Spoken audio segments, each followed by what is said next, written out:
We got a Honda that was just towed into the shop. Let's check it out, see if we can't figure out what's going on.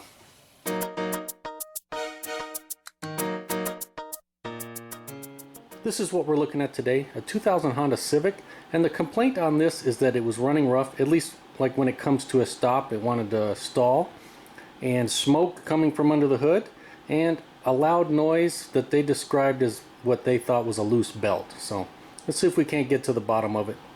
Some of you may recognize this car. It's been featured in a few of my videos. I did a head gasket on this vehicle and I did a video on it, so I remember that one. I know I did some diagnostic videos on this thing too. And I remember I replaced the catalytic converter. I don't think maybe I filmed it, I don't remember. It's been a while. I think it's been 4 or 5 years since I replaced the head gasket on this thing. But I did a lot of work to it at that time, and this thing was running good. So just a little side note for those of you who may not recognize this car. Now, I did have it in about 2 weeks ago for just a regular oil change, and I changed the oil and the car was running good, but I did notice it had a check engine light, so I scanned it and it had a P0420, and I did a couple just quick checks because I was just doing an oil change, but I was curious, and it definitely looks like this thing needs a new catalytic converter. So that catalytic converter, the aftermarket one that I put in, it's pretty much done.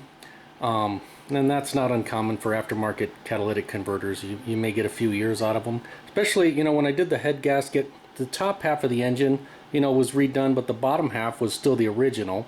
And I think some oil's getting past it. Every time I do an oil change, I notice the oil's a little low, and so it's probably burning some oil, which will, you know, make these aftermarket cats, which aren't built as well as the OEM ones, it'll make them go out quicker. So that's what's going on with this car. But as of about 2 weeks ago, I mean, it was running great. Yeah, it had the check engine light, but that wasn't affecting the performance. It was running really good.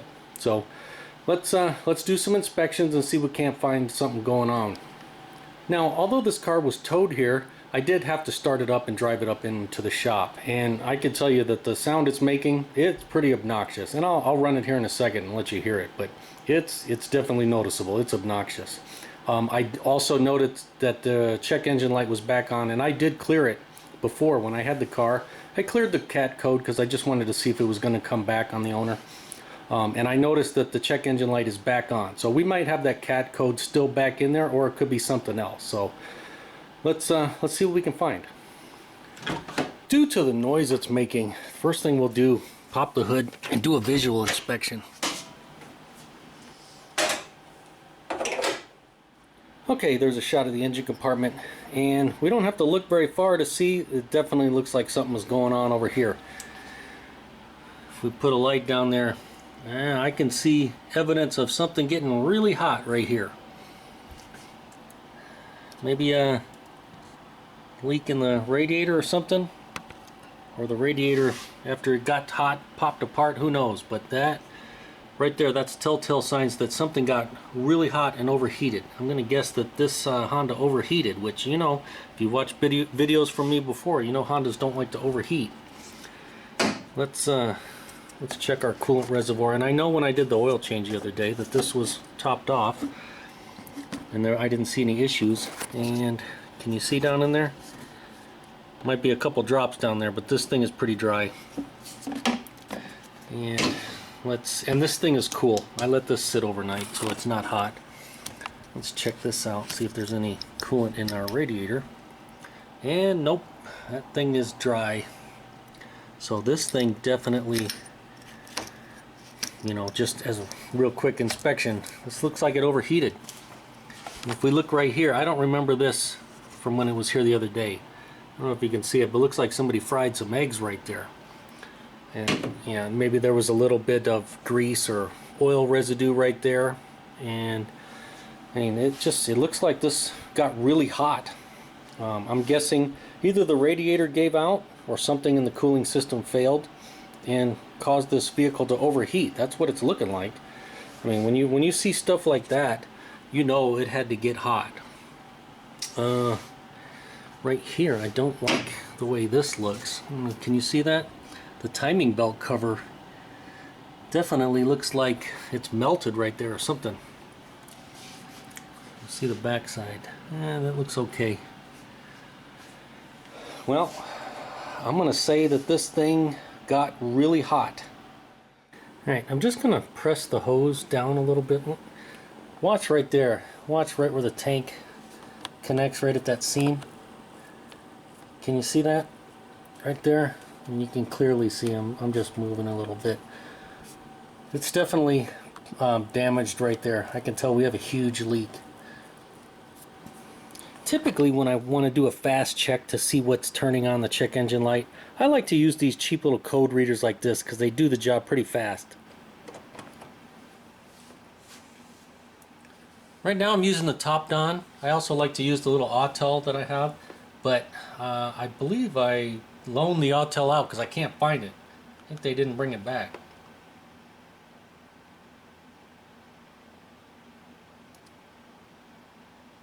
So right now it's just looking for the correct protocol.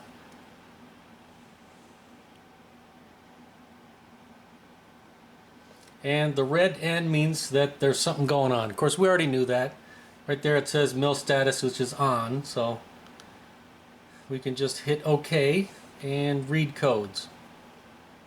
Current DTC is a P0117, engine coolant temperature sensor circuit low. Anytime we see a circuit low, that actually means, well, it could mean that it was shorted because it brought the voltage down to 0, or engine coolant temperature sensors work when the temperature gets high, the voltage goes low. So basically this is telling us that either the circuit, you know, had an issue and the voltage went to 0, or the temperature sensor was reading properly and it saw a really high temperature. If I remember correctly, on these Civics, it's got to hit like roughly 300 degrees to set this code. Or go all the way to 0 voltage. So there's a good chance that this vehicle, that engine, got up to 300 degrees based on what I saw out there and based on this code. Now we can look real quick. Let's look at the live data and see what the see what our ECT is reading right now. We'll see if it's, you know, shows 300 degrees or whatever, 0 volts, or if it's reading the correct temperature. Right now it's about 80 or so in the shop.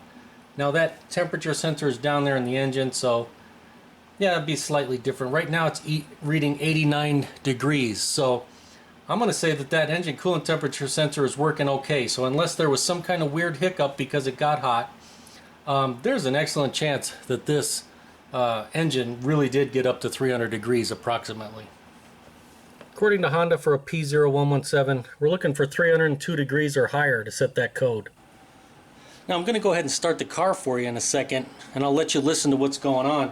But first, I want to check the oil level, because I was the last one to work on this car, and I did change the oil, so unless I didn't, you know, tighten something back up and all the oil leaked out, and that's what caused the problem to overheat. Let's see if there's oil on here. And it's all the way to the full mark, so oil was definitely not the issue. Thank goodness, I would have felt really bad. But let's start it and listen to it. Can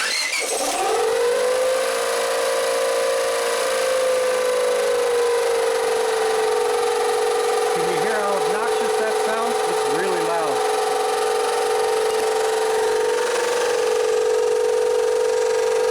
Coming from right here. I believe, well, let me turn it off, I'll tell you what I think's going on.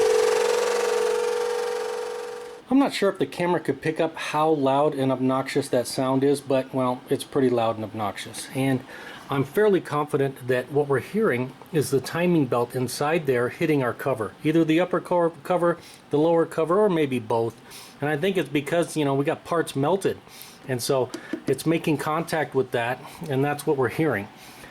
Other than that, you know, it's running a little rough, but it was running. But, you know, typically when you overheat these Hondas, you're going to damage the head gasket.